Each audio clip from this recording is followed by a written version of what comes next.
Hola a todos, les habla el doctor Rafael Íñigo Pavlovich desde Hermosillo, Sonora, México. Quiero agradecer esta gran oportunidad de estrechar lazos entre nuestro país y Francia. En especial, quiero agradecer la invitación del doctor Andreas Aluja Schoenemann de la Universidad Autónoma de Yucatán, quien nos hizo la amable invitación para estar presentes el día de hoy con ustedes en un evento de la Universidad de Angers. Yo estuve hace tiempo estudiando en Francia, aunque ahora mi francés ya no es como lo fue en su momento, pero vamos a hablar de alguna manera con sus títulos en francés y subtítulos en francés. ¿Por qué nos recuerdan a México? Nos recuerdan por los aztecas, por sus geniales pirámides, por toda esa cultura que nos hace vibrar cada vez que vemos estos monumentos del pasado. O nos recuerdan por nuestra aportación gastronómica, en especial por el maíz, que hoy por hoy se consume en muchas partes del mundo. Es parte ya de la gastronomía de algunos países de Europa. O nos recuerdan por nuestros 10,000 kilómetros de litorales. Esta hermosa vista es en San Carlos, Sonora, donde el desierto se une con el mar. Muy seguido, por las tardes, el cielo nos regala estos atardeceres escarlatas, producto del polvo del desierto. Estas vistas son un regalo de todos los días. O también el desierto de Sonora, Arizona, nos ofrece la pureza de esas noches estrelladas donde podemos ver la Vía Láctea. Podemos pensar hasta el infinito, regocijándonos en la grandeza del universo. Y aquí a la derecha, uno de nuestros centenarios cactus del desierto. Hablar de México es también hablar de nuestras bebidas nacionales como el mezcal y el tequila. Muchos países actualmente ya lo conocen desde hace décadas y es algo que nos lleva a la mexicanidad a todas las partes del planeta. Hablar de México también es escuchar la música del mariachi, que nos alegra el corazón y nos divierte en nuestras reuniones y la celebración de la vida. O bien, nuestra Ciudad de México, que quizá una de las ciudades más pobladas del mundo, llena de contrastes, llenas de historia, llenas de emoción. Y aprovecho para invitarlos a que nos visiten. El vino se remonta en sus materias primas desde los tiempos prehispánicos. Los aztecas le llamaban a las uvas indígenas acacholi. La tribu de los purépechas le llamaba cerurani. Los otomíes le llamaban opshi. Las tribus trahumaras, uri. Y las personas o las tribus nómadas consumían las frutas que eran ácidas, pero no se sabía o no se sabe si las fermentaban.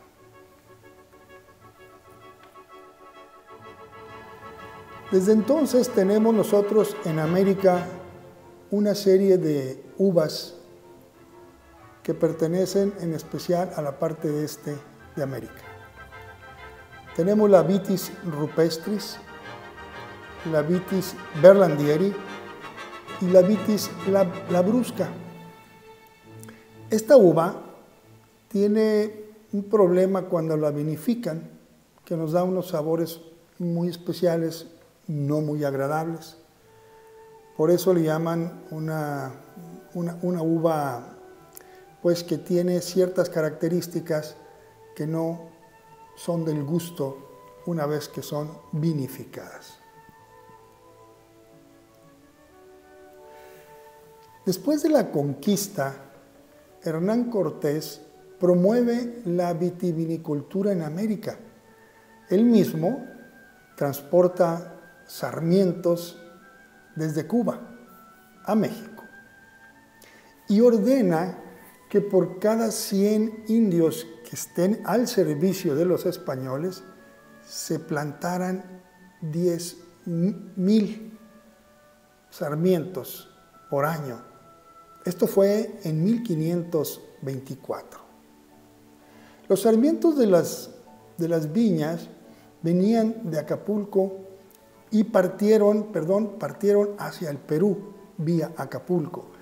De ahí nosotros exportamos a Lima y por ahí entraron las primeras parras que prosperaron en gran parte de Perú.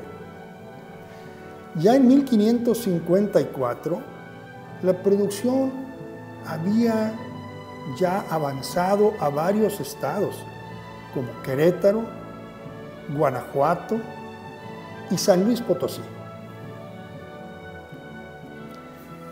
Las primeras parras que llegaron a hacer de una manera ya más formal la funda la vinícola Francisco de Urdiñola en 1593. Ustedes ven aquí la fotografía de un lago y arriba una iglesia de Santa María de Parras en el estado de Coahuila. Ahí fue la primera vinificación de tipo comercial en las Américas, un poco antes de que el rey Felipe prohibiera la vinificación en América. La hacienda de Santa María de las Parras, la ven ahí al fondo, y esto es un lugar que está rodeado por desierto. Y como algo excepcional, tenemos una especie de oasis en ese lugar. Y ahí se han sembrado, pues, exitosamente, desde entonces, las uvas, las parras. Como resultado de la competencia en la producción de vino por México, por la Nueva España, teníamos que el rey Felipe II, empujado por los productores de vino del sur de España, que estaban muy disgustados. Estaban disgustados porque ya México no consumía el vino en las cantidades que lo hacía anteriormente. ¿Por qué? Porque nosotros ya teníamos un vino bastante bueno y se consumía cada vez más. Se empezó a consumir, pero este rey, de una manera nefasta, ordena destruir viñedos y dejar solamente pequeñas producciones para su uso con fines religiosos. Y así, después, hasta 1769, Fray Junípero Serra empieza a fundar las misiones. Y esta es la misión de San Diego de Alcalá. En ese lugar actualmente está la ciudad de San Diego, California. Él llevó la uva misión, que es una vitis vinífera. Y en ese lugar existían los pobladores Cumeyaya. Estos pobladores datan desde entonces y muchísimo tiempo más atrás. Fray Junípero Serra siguió fundando misiones más al norte, pero empezó con esta aquí en San Diego, ahora San Diego, California, y se llama la Misión de San Diego de Alcalá.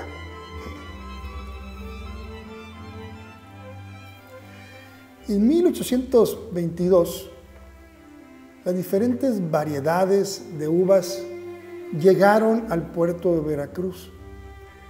Una familia francesa de apellido Concannon. General Porfirio Díaz, que en su momento él gustaba mucho de la cultura francesa. Y gracias a él tenemos una serie de edificaciones y una serie de progresos como el ferrocarril, que tuvo un auge muy grande durante su mandato, Así es que, como él era muy pro francés, era también muy pro vino y ayudaba mucho a que esto prosperara. Pero esto fue obviamente en diferentes tiempos. El general Porfirio Díaz vino tiempo después que esas parras que arribaron a México.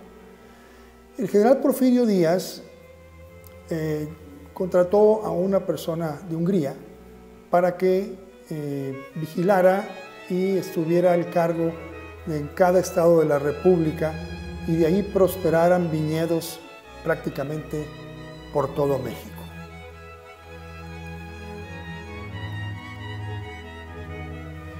Ya en 1888, Francisco Andonegui y Miguel Ormar fundan la cava de Santo Tomás. Esto es en lo que es ahora Ensenada, que es Baja California. El primer mercado o la primera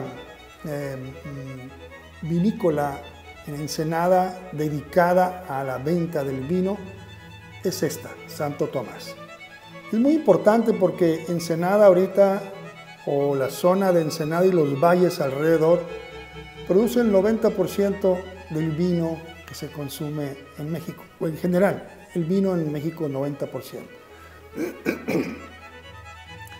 En 1905, Porfirio Díaz le dona o le cede unas tierras a unos inmigrantes que venían huyendo de una guerra entre Rusia y Japón.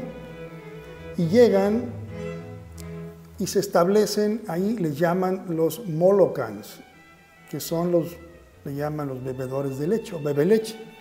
Llegaron 500 familias y aquí arribaron y se establecieron y a través del tiempo unos se fueron y otros muy pocos se quedaron y se asimilaron en la cultura y en México. Otros se fueron después a Estados Unidos. Se diluyó mucho la colonia y más que 500, eran 500 personas que llegaron, disculpen, 500 personas de 105 familias aproximadamente.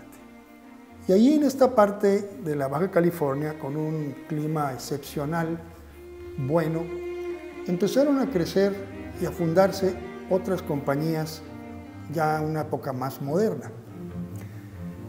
Una de las historias de éxito es de don Angelo Cheto Carli, que en 1926 se viene desde el Alto Adige, Trentino, llega a México y funda cerca en Tijuana, funda sus vinícolas, su compañía, y su hijo, que le sigue en el negocio, que es Luis Agustín Cheto, que es hoy por hoy una de las marcas, junto con la de Santo Tomás, más vendidas y más exportadas de México. Esto, un poquito de esa historia, porque hay mucho que contar, pero el tiempo no nos permite ahondar mucho en estos interesantes. ¿Cuál es el estatus actual? Aquí tenemos nosotros la imagen de una vinícola en Ensenada, se llama La Carrodilla. Esta carrodilla tiene la particularidad de hacer una siembra más allá de lo que es orgánica. Es una siembra biodinámica, así precisamente como la que se acostumbra a hacer en Le Vaux, en Francia. Esta carrodilla ha sido una muy exitosa vinícola y su hermana, la Lomita, otra de la misma familia, propietario de la misma familia, han logrado el primer viñedo orgánico certificado en México. Esta es la situación o la situación geográfica de lo que es Ensenada, Baja California. Vamos nosotros por aquí, por aquí subió Junípero Serra a California, haciendo misiones. Aquí en este lugar existen pues cerca de 200 bodegas que se han establecido y que aquí han estado prosperando desde pequeñas hasta grandes.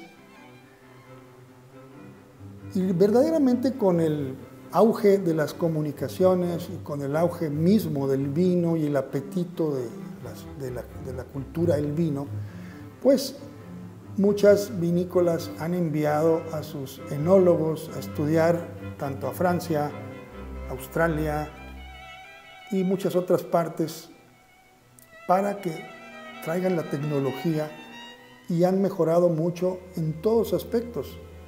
La siembra, las variedades, se han entendido muy bien qué variedades están en mejores suelos, y las cosechas han cambiado de ser antiguamente dedicadas al volumen, ahora son dedicadas a la calidad. Los suelos de los valles de Guadalupe, San Antonio de las Minas, Valle de Palma de Tecate, Valle de los Ojos Negros, Valle de San Vicente, el Llano Colorado, Valle de la Grulla y el Valle de Santo Tomás, tienen ellos unos suelos graníticos y volcánicos. Se produce el 90% de la producción nacional en México. Su clima es mediterráneo, llueve solamente en el invierno y generalmente nunca llueve durante la vendimia, lo cual es importante para evitar enfermedades. Tiene una bruma que, llega por la noche y se disipa por la mañana. Y estas variaciones de temperatura le dan unas fortalezas muy importantes a la parra para que nos produzca sus naturales notas muy propias de ese terroir. Sí hemos tenido problemas importantes de sequía en los últimos quizá 15, 10 años. Ahora una empresa israelí está proponiendo usar las aguas del drenaje de Tijuana, llevarlas a un grado de limpieza a tal manera que sea aceptable desde el punto de vista bacteriano y de contaminación, y con ello se va a aliviar mucho la sed que se ha tenido por muchos años. Aunque últimamente ha mejorado un poco, seguimos teniendo mucha sed. Ha sido uno de los problemas, de los grandes retos a seguir en el Valle de Ensenada y los valles alrededor. Como verán ustedes, las uvas que aquí prosperan son muchas y variadas. Cabernet Sauvignon, Cabernet Franc, Tempranillo, una uva de España que también ha prosperado aquí, Nebbiolo, ni se diga, un Petit Verdot, Merlot, Petit Syrah, Grenache, Carignan, Barbera, Syrah, Mourvèdre, Sangiovese, Montepulciano. Todas estas uvas se dan muy bien en el clima y en los suelos de la región de Ensenada. Y las uvas blancas, pues tenemos las típicas internacionales: Chardonnay, Chenin Blanc, Sauvignon Blanc, Viognier, una uva deliciosa, Moscato di Canelli, Moscato de Alejandría, y otra italiana, Fiano de Avellino. De aquí de Baja California nos vamos a pasar a la zona de Coahuila. Ya habíamos hablado un poco de Coahuila como aquella zona que alberga la zona de Parras, y es ahí donde se fundó la primera vinificadora comercial de América. Sus suelos arcillosos se encuentran dentro de un clima muy especial, envuelto por el desierto. Aquí nosotros estamos mostrando uno de los vinos de la Casa Madero, que viene directamente de los fundadores de 1595, los fundadores de esta vinificadora que es muy, muy antigua. La Casa Madero Es quizá la casa más conocida de la región, tiene 400 hectáreas. Sus cultivos biológicos han hecho mucho esmero en hacer las cosas muy bien. Tiene 400 hectáreas y se encuentra a una altitud de 1.200 metros sobre el nivel del mar. En las uvas tintas se da muy bien el Cabernet Sauvignon, Merlot, el Syrah, y de las blancas en general tenemos dos variedades que merece la pena mencionar, como el Chardonnay y el Chenin Blanc.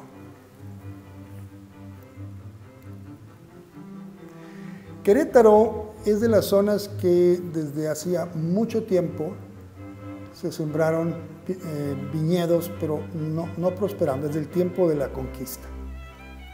Pero obviamente después no prosperaron, vino la prohibición, todo se acabó, luego siguió la revolución, 1910, y las cosas se fueron a pique. Sin embargo, Querétaro fue el lugar donde una compañía muy importante, Freixenet, de Cataluña, se instaló con la marca Sala Vivet. Es un clima también semiárido, como ustedes verán, hemos platicado aquí de sequías, una tras otra de nuestras slides nos hablan de lugares con problemas de sequía. Los suelos calcáreos y sus viñedos pueden estar hasta 1.900 metros de altura. Lo importante es que tenemos aquí una amplitud térmica muy importante de 15 grados.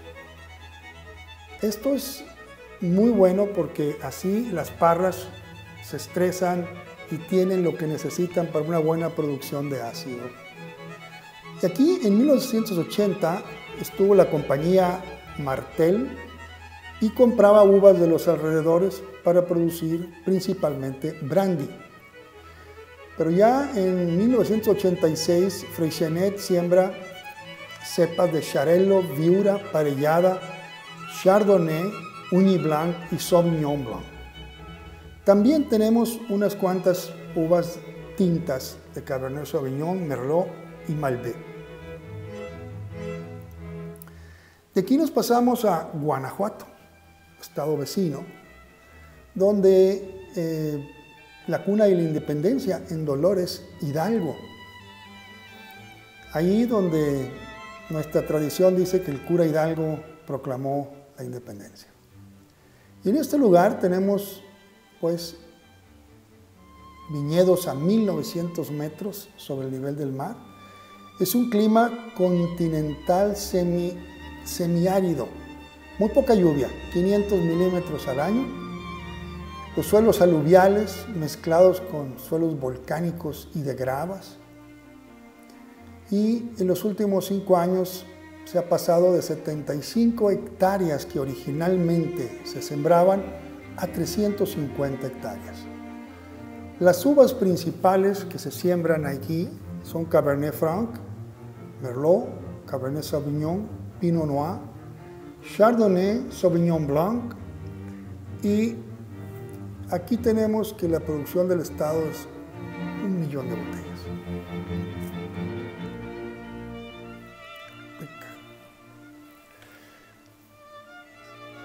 En esta pues, cuna de la independencia son lugares pequeños que están poco a poco creciendo.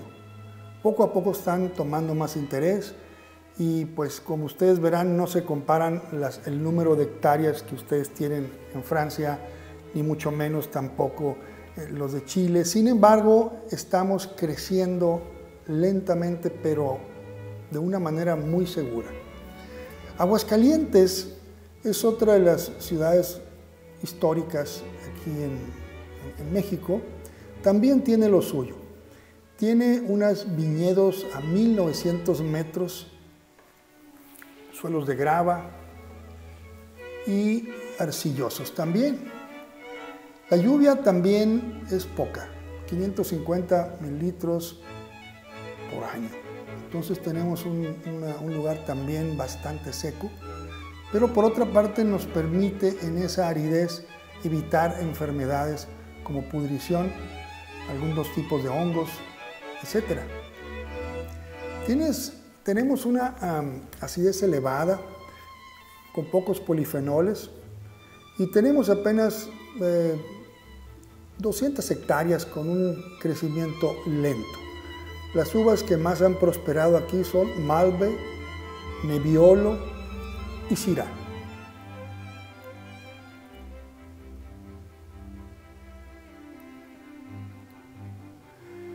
Aquí tenemos otro lugar que es Zacatecas. Zacatecas es un lugar histórico desde el tiempo de la conquista, desde el punto de vista de la explotación de minas.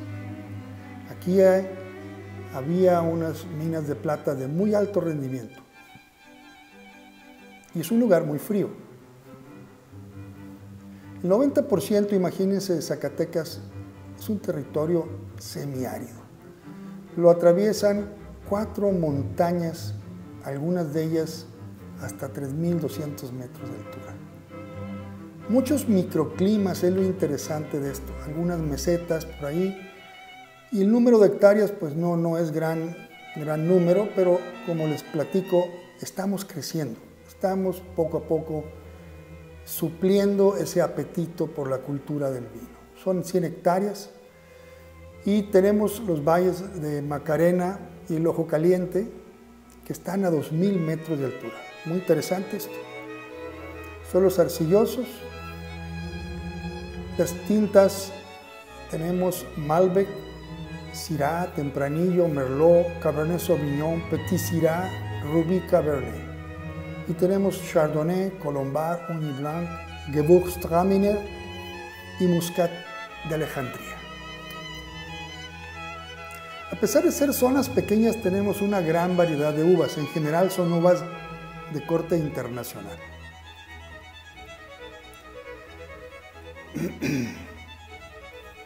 Aquí tenemos el estado más grande de México, es Chihuahua. Chihuahua le sigue después nuestro estado de Sonora. Y tenemos aquí en Chihuahua unos viñedos a una altura media de 1.600 metros.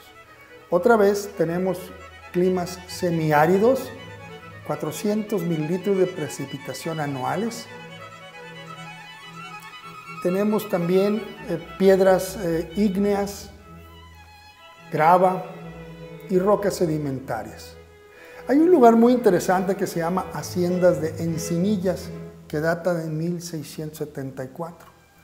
Todavía se encuentra ahí una pequeña iglesia con los escalones originales desde entonces. Y en esta hacienda se producen vinos de muy alta calidad, con un corte tipo Burdeos. Hay otras vinícolas también que están naciendo y naciendo fuerte, como la vinícola Pinesque y la hacienda Bustillos, donde lo curioso de esa hacienda es que ahí se reunieron Pancho Villa y Madero a cuestiones de la Revolución, como una cuestión turística, ¿no?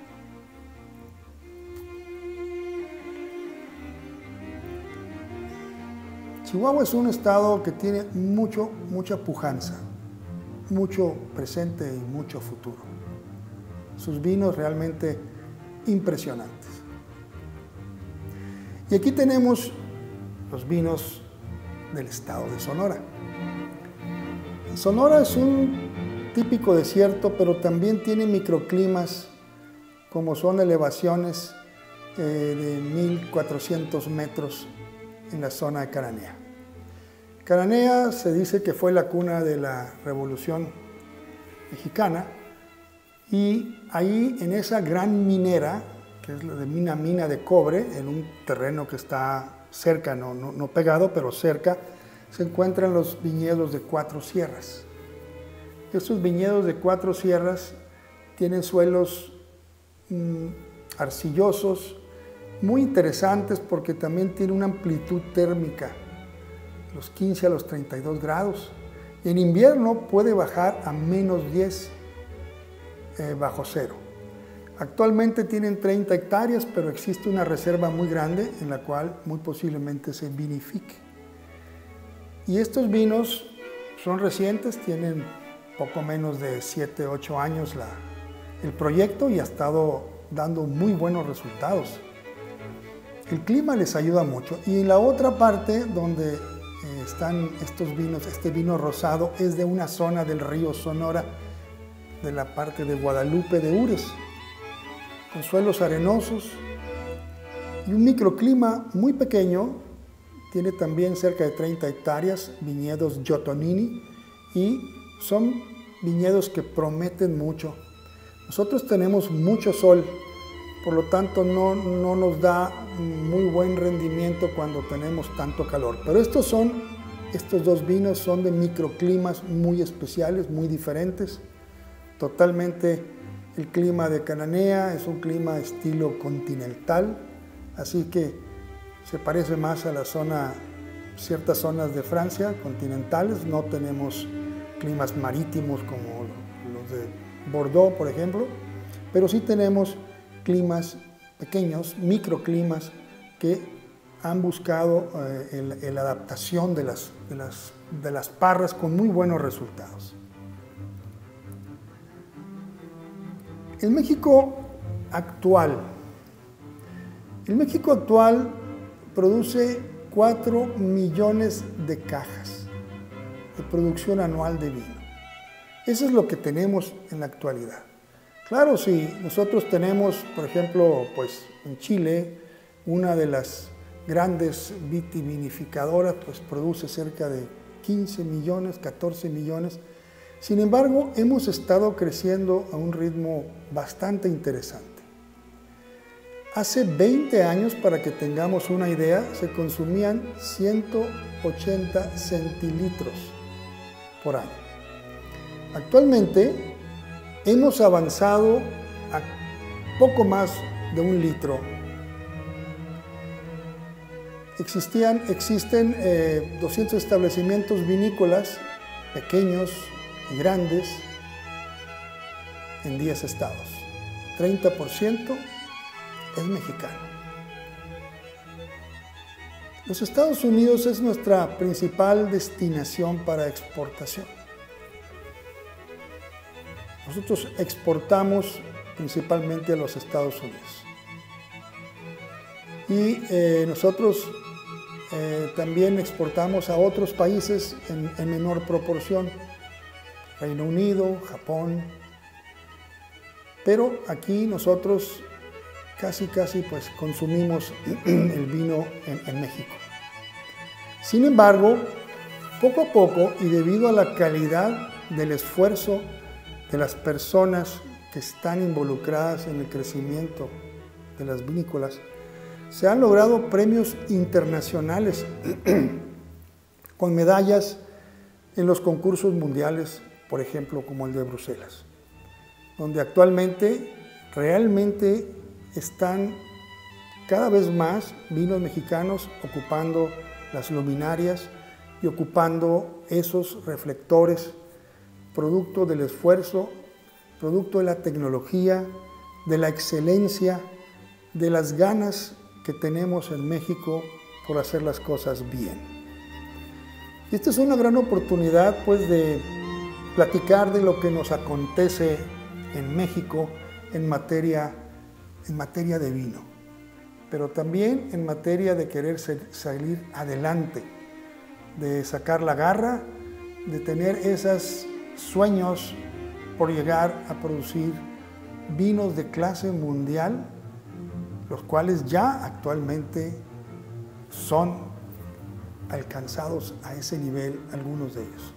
Y estamos pues muy emocionados en este devenir, en este camino que nos está llevando a que nos reconozcan cada vez más en este aspecto. El camino es muy largo, falta mucho, pero tenemos ese sueño y tenemos la manera de lograrlo. Porque el vino es historia, es magia, y el vino tiende puentes de amistad. Yo les agradezco mucho esa atención. Como les comento, obvio al tiempo, podríamos haber platicado muchas cosas más profundas, pero esto es una vista de dron, digámoslo así, de lo que acontece en México en cuestiones de vino. Muchas gracias por todo, ha sido un enorme placer.